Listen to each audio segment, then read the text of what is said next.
Before we get started, I wanted to invite you to check out my free masterclass where I teach you my 3-part formula for YouTube success. If you're ready to finally just get started on your YouTube dreams already, then this masterclass is for you. Click the link below or go to delusionmediamasterclass.com to register for free today.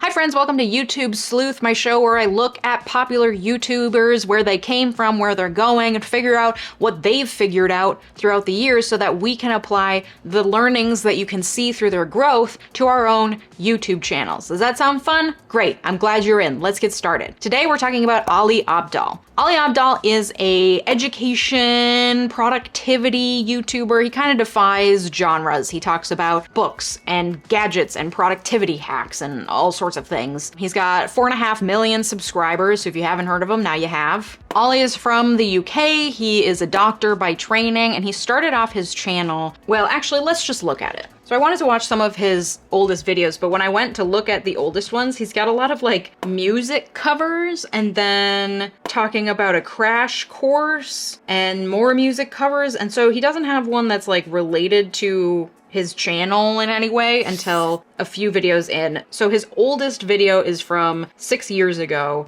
It's called 𝐵𝙬𝗦 Section 1, Everything You Need to Know from the 𝐵𝙬𝗦 Tips series. So as you scroll, you can tell that he created videos to try to help other people who were taking the 𝐵𝙬𝗦s, which is, I assume, some sort of entrance exam in the UK. And so all of his videos were geared towards medical students, specifically in the UK. He's got some vlogs, but mainly he's just talking about doing medical school. He went to Cambridge University for medical school, so I think he really leaned on that because it's a really prestigious school that a lot of people want to get into. So for him, it was an easy sell to say like, yep, I got into it, and here's how. So I think a lot of his videos kind of revolved around that. But let's just watch this first one that he ever posted related to prepping for medical school. Hello everyone, my name is Ali and I'm a 5th year medical student at Cambridge University. I'm also the co-founder of 𝙂𝙀𝘼𝗼𝗏, a small company that runs courses for medical school applicants, and I've been teaching the 𝐵𝙬𝗦 crash course for the last 5 years. Me and my friends are currently on our medical elective in Cambodia, which is very exciting. And we thought it would be cool to make this series of videos where we give you tips for the 𝐵𝙬𝗦 and how to do well in it. In today's video, we're going to be talking about how to prepare for Section 1 of the 𝐵𝙬𝗦. We'll start with a very brief overview of what Section 1's actually about, and then we'll go over some tactics on how to prepare for it. So what is Section 1? Okay, so just a couple observations in the first minute here. So he is using YouTube, it looks like, to promote his business at the time. It's wild that he's in med school and he had already had this business for 5 years, and this was 6 years ago, and he's like 29 now. So do that math. So he was, what, 19 when he started this company? Unbelievable. I mean, it's this type of person that should be a productivity YouTuber. I mean, he's got like superhuman ability to just get shit done, it appears. So he started using YouTube to promote his business. That is a really smart thing to do. If you have a business and you're not on YouTube, you are leaving money on the table. Period. There's a lot that you can do to promote a business on YouTube. Most of your competitors probably aren't making videos to attract people to their business. And so if you are making videos, you are head and shoulders above the crowd. And he probably knew that, which is why he started making these videos. Second observation, the camera positioning, he's not centered. Rule of thumb, you want to generally have your body in the center, unless you're doing some sort of arty composition, and that's something like if you want to do that, experiment, have fun, but you need to learn the rules before you can break the rules. The rule generally on a talking head video is have your body in the center, and then use the rule of thirds to position your eye line. So if I divided this into 3 sections, you want your eye line to hit the line, the top line. Does that make sense? I'll have the editors add lines. Editors, add some lines. You get it, right? That's where your eyesight wants to be. His face is like floating around the lower left corner of this video, and he's moving a lot. He's very jerky, which like you want to be animated in your video, but when you're already off center and then your body's just kind of moving around like this as you're talking, gets a little distracting. Final observation, his intro is very long. He is doing a good job of saying like, first I'm going to take you here, and then I'm going to take you here, and then I'm going to take you here, which is great when you're teaching something. But for a YouTube video, you really need to get to the point. You don't want your intro to be too long. You want to just start immediately delivering on what you're promising instead of telling them what you're going to give them. You know what I mean? He has come up with a really creative solution for this, which we'll talk about when we look at his more recent videos. Let's keep going. 60 minutes to do them.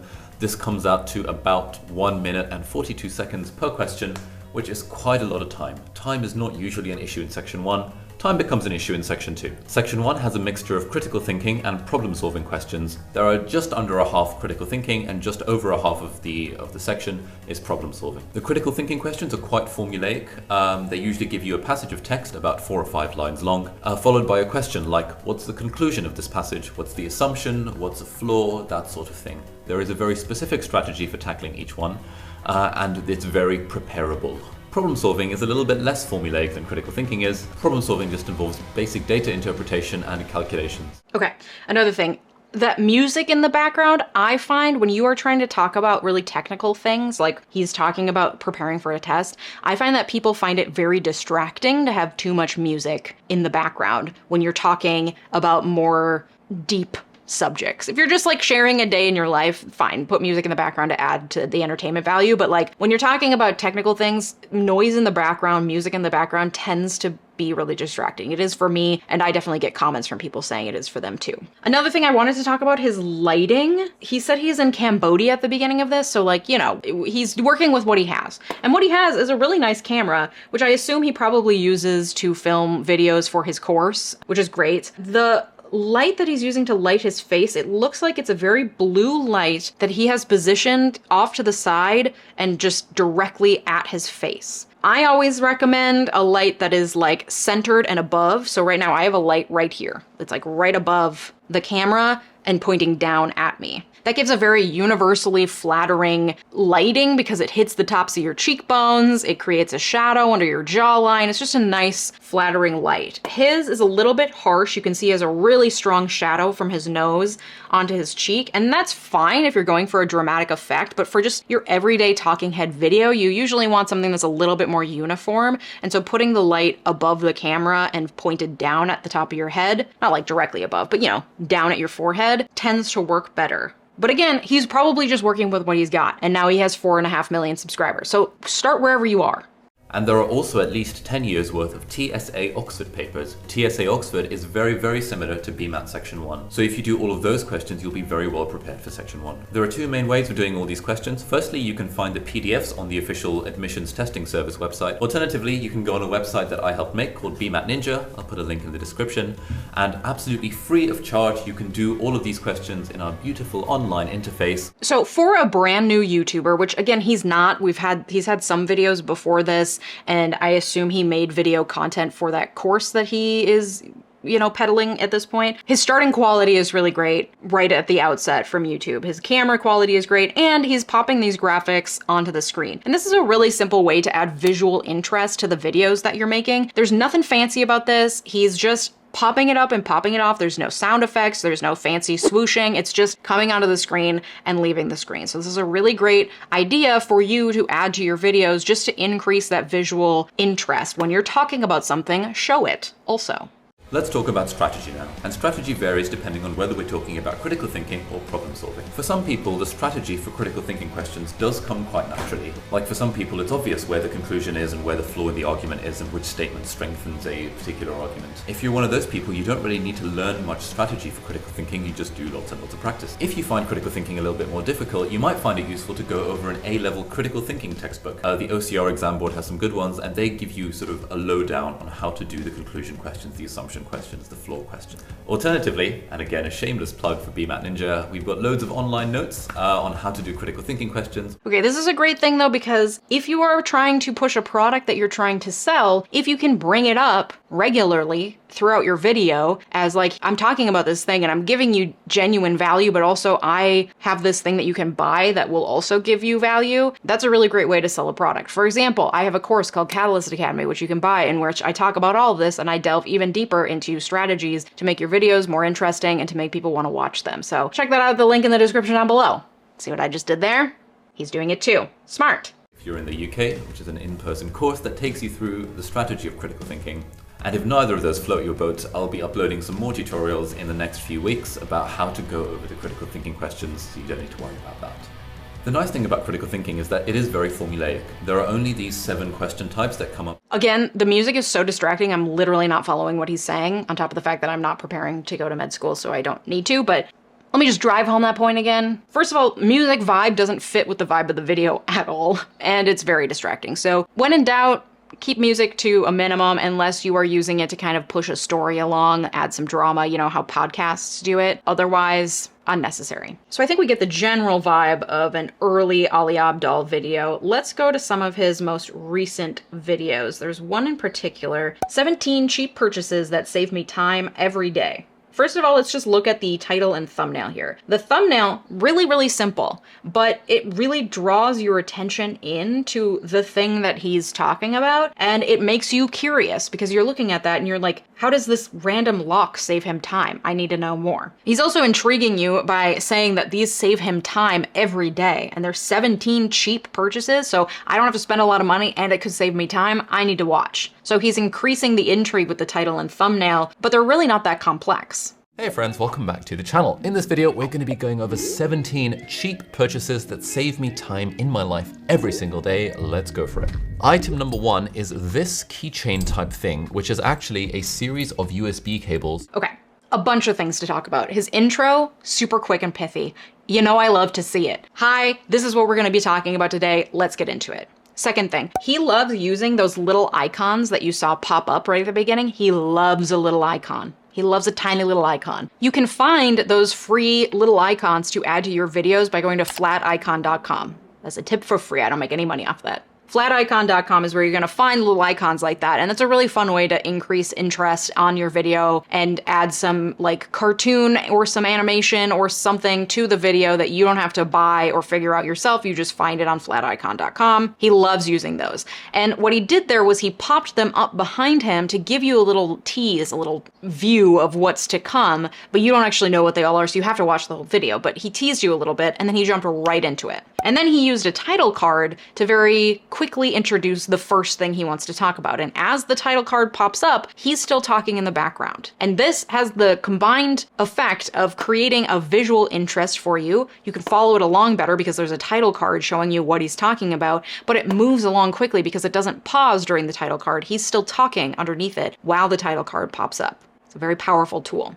Another thing that I've seen him do in other videos that he doesn't do in this one, at the beginning while he's saying the intro, he'll actually have a timeline pop up on the side of the video that says what he's going to be talking about. So like intro, timestamp, and then first point, timestamp, second point, timestamp, etc. And it pops up. He's not saying that. He's just saying, hey, welcome to the video. Here's what we're talking about. Let's get into it. So it's still a really quick intro, but you get a roadmap of where he's going without him having to say it. And that type of graphic does take a little bit more time and effort to create. And there's a lot of tutorials out there for you to figure out how to do that. But it can be a really powerful tool to intrigue your viewer because they see, oh, he's going to be talking about this. Oh, he's going to say that. Like, I want to stick around and see more. Similarly, if you don't want to create that graphic, but you want to create that effect, you can also add timestamps into the description of your video, and then it will create chapter markers in the video. So you know, as you're watching a video, if you go to the bottom where like the play is and it's showing your progress, and there's little dividers and there's headings for each of those dividers that tells you kind of where things are as you're watching the video, you create that by adding timestamps into your video description. It can be right at the bottom, and you just do 0:00 introduction, and then 1:25.1 or whatever you change the subject. You add all those timestamps in, and then YouTube will automatically add the little chapter markers into the video. And that creates a similar effect of a viewer saying, where are we going with this? And then they can just hover over and see where we're going while they're watching the video. Both are really powerful tools to move the video along swiftly while also intriguing the viewer and giving them a roadmap of what's to come. And Ali Abdaal has done this in this one. So you can see at the bottom there's little chapter markers delineating when he's talking about each individual thing. Another observation. So before I talked about how he was kind of off center and he moved a lot as he spoke, I think he is really controlled for that by zooming out a little bit or moving the camera away from him a little bit so that as he's moving around, because he is expressive when he talks, it's not as obvious because he's a little farther away from the camera and he's still very centered in the camera space, so it still looks good. Another thing I really love about Ali Abdaal videos is that he's really great at using B-roll. So as he's talking about this USB-C cable, he's showing it to us. He's not just saying, he's showing. He has shot B-roll above his hands holding the thing, showing how it looks and how it works. That's really powerful, not only to create visual interest, but to capture the attention of the audience so that they keep watching. So that you show them instead of just tell them. You want to make sure that they can see what you're talking about instead of it just being your talking head saying it. USB-C, Lightning, USB-A, which is always attached to my keychain, which means I'm never without a phone charger if I need one desperately. Item number 2 is an alarm clock. Now, I have a fancy one, but I've had a cheap one for a very long time, and an alarm clock is fantastic because it means that you don't need your phone to wake up. You have a small, cheap physical alarm clock, and that saves a lot of time because you don't end up doom scrolling in your phone before bed every single night. Item number 3 is something I swear by, and it's having a cheap dustbin in every single room. So I have one in this room, in the bathroom, in my bedroom. There's one in the kitchen, there's one small one in the living room. And the great thing about a cheap $5 to $10 bin is that it means you can chuck stuff without having to go to a room that has a bin in it. Super, super time saving. Item 4 is something I have in my bag at all times, and that is a padlock, which means that whenever I'm out and about, I can always go to the gym if I want to. And just having a $3 padlock in my backpack has saved me so much time in doing back and forth trips from home to drop off my bag. I think what this video is really illustrating as well is that when you make a video, it doesn't have to be groundbreaking every single time. One of his items was a trash can. Keep a trash can in your room. And that doesn't mean that he's like giving you false information. It does save time. You don't have to stand up and go to another room to throw things out. You just throw it away in the bin right there. That's not groundbreaking information, but it's not untrue either. So your videos don't have to be these like brilliant manifestos every time. You can just make a listicle and say like, I'm gonna share this with the world, and then share it with the world. And it doesn't have to be brain surgery, and you don't have to know everything about everything before you start posting. And I actually love this so much that I have one of these padlocks in my bag and one in my jacket at all times, because sometimes I've been out and about and I haven't had my bag. I've been like, but my jacket has my wallet in it, but I have a padlock in the jacket now. Item number 5 is a cheap journal. This is super handy for saving time because it means that A, I can get some work done when I'm on the go and if my phone and laptop run out of battery. But secondly, journaling is actually really helpful for figuring out whether you are doing the right things, because you can waste a lot of time by working on the wrong stuff or by moving in the wrong direction. And if you journal and check in with yourself around questions like, is the way I'm spending my time still in alignment with my goals and priorities, that ultimately saves stupid amounts of time over the long run, and it doesn't cost very much money. Item number 7 is a big backpack. Now this one is the Peter McKinnon one. It's not particularly cheap, but I've had big backpacks and even way cheaper ones for a very long time. The main benefit of a big backpack is you can just put more things in it, which means that for me, I never ever leave the house without at least a laptop with me.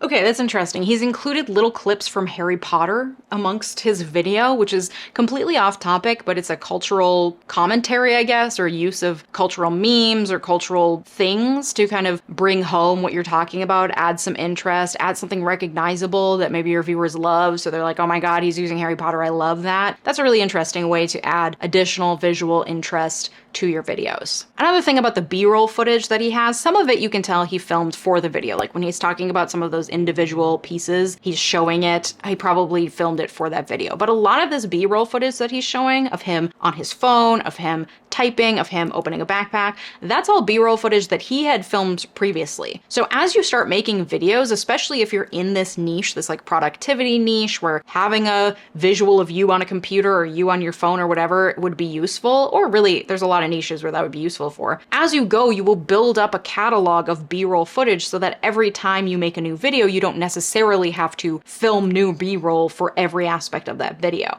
You will slowly have a catalog that you can call on for B-roll and just add it to your videos over and over and over again, which can also be a really powerful time-saving tool because Ali Abdaal knows how to save some damn time. Finally, something powerful about a video like this is that if you are recommending to your viewers that they buy certain things, you can then link to those things via Amazon or whatever other affiliate link you have in the description box. So you can sign up for Amazon affiliates. They do review your channel to see how popular it is, so I would wait until you get some traction. It doesn't have to be a ton, but you know, a handful of subscribers, a handful of views before you apply to be a part of Amazon Associates. But once you are, you can link to any product on Amazon, and when someone clicks on it and buys, you get a commission. Ali Abdaal hasn't done that here. If you go into the description, he doesn't have a link for those products, which I think is interesting, but I do think part of that is because he already makes a fuck ton of money doing other things, and he has videos where he breaks down his income and his income sources, and he's got businesses, he has a ton of Skillshare classes. Like if you want to learn how to edit YouTube videos from Ali Abdaal, he has a Skillshare class that I've taken and is really helpful. So he makes a lot of money in other ways, so he probably doesn't need to, because honestly, the amount of money you make on Amazon affiliates is not a ton. of money. With his subscriber count, I bet he would still make a pretty penny, but he doesn't seem to feel the need to do it. But if you do, and you want to make a little extra cash, you can use affiliate links in the description. When you make listicle videos like this,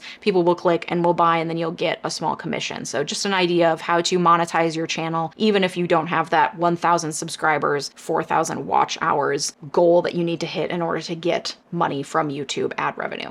Okay, we don't need to watch that entire video to glean a ton of really helpful lessons from Ali Abdaal, from before, when he was right at the beginning of his YouTube career, to now 6 years later. So what have we learned?